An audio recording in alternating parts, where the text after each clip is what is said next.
মাদারীপুর, ফরিদপুর, আমরা রাজবাড়ী, চট্টগ্রাম, পার্বত্য চট্টগ্রাম, বিভিন্ন জায়গায় সেনা কনভয়ে, সেনা নিরাপত্তায় আজকে তারা রাজনৈতিক সভা 200-100 মানুষও হয় না, সেখানে তারা সভা করে বেড়াচ্ছেন।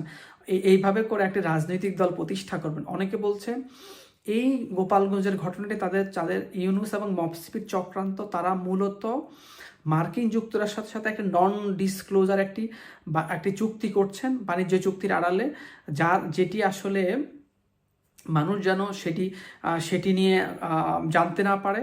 দ্বিতীয় আরেকটি বিষয় হলো, এই সারা দেশে একটি বিশৃঙ্খল অবস্থা, হত্যা, রাহাজানি পরিস্থিতি তৈরি করে, যেহেতু বিএনপি সহ অন্য অপরাপর দল নির্বাচন চাচ্ছে ফেব্রুয়ারির মধ্যে, সেই নির্বাচনকে যাতে ভণ্ডুল করা যায়। ইতিমধ্যে আমরা মপসিপির আব্দুল হান্নান মাসুদ এবং